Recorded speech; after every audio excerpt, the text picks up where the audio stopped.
Interstate 35, affectionately known as I-35, runs through the beating heart of the Dallas-Fort Worth Metroplex, serving as its most vital and overworked infrastructure. One might imagine it as a grand, perfectly engineered conduit for the smooth flow of vehicular blood-pumping life into the economy. But alas, reality paints a different picture. A picture more akin to an overburdened circulatory system battling severe cholesterol buildup at every juncture.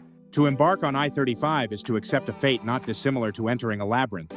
The anticipation builds as you merge on, only to discover that forward motion has been halted by what can only be described as a highway that's eaten too much queso and neglected its cardiovascular health. Vehicles sit, bumper to bumper, in a tense standoff as everyone wonders what happened to the promise of free-flowing movement. The flow of cars comes to an irregular trickle, and just when you think you've made progress, everything grinds to a near standstill. Is this a highway? Or are we all floating down a sluggish river clogged with debris? Each vehicle like a rubber duck desperately trying to find an outlet? No one knows for sure. There's the faint hope that around the bend, something will break loose and allow free passage. But I-35 has a reputation. That hope is usually in vain, dashed by the sight of a dozen orange cones arranged as if to mock us. Construction crews, meanwhile, seem to be on a never-ending quest to discover the highway's secret to perpetual obstruction. If you thought construction projects were temporary, think again! I-35's construction cones are like Texas wildflowers. They bloom in full force during every season. The orange cones and blinking arrows appear to enjoy their permanent residency. It's as if the entire system is eternally undergoing a mysterious surgery. One that's less about fixing anything and more about prolonging the suffering. And let's not forget the lifeblood of DFW, the semi-trucks. As you sit, idling and staring at the giant 18-wheeler in front of you, one can only marvel at how these behemoths continue to squeeze their way through such congested passages. In a way, they resemble cholesterol particles in a system struggling to process the overwhelming volume of traffic. These trucks lumber on, determined and unwavering, as if fully aware that they are part of the problem yet too proud to acknowledge it.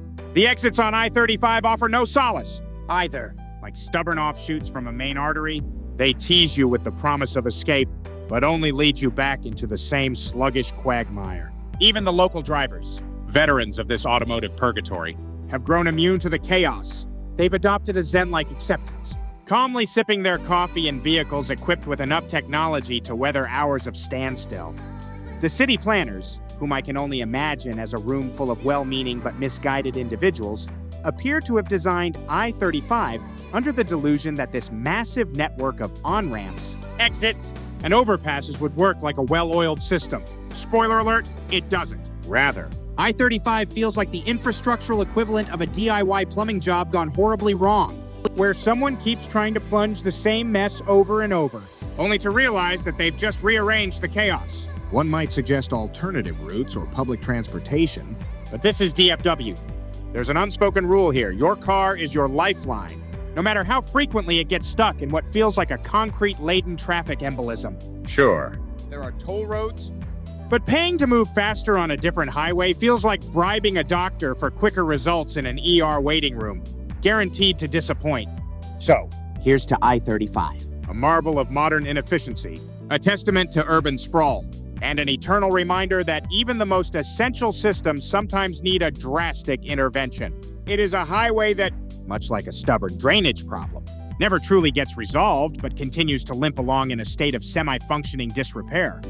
May it always remain a subject of frustrated humor for those who brave its tangled mess. And may we all come to cherish the brief, fleeting moments when it operates as intended, a mythical state of flow that, like most legends, you have to see to believe. Remember to like and subscribe and save the restest for the bestest.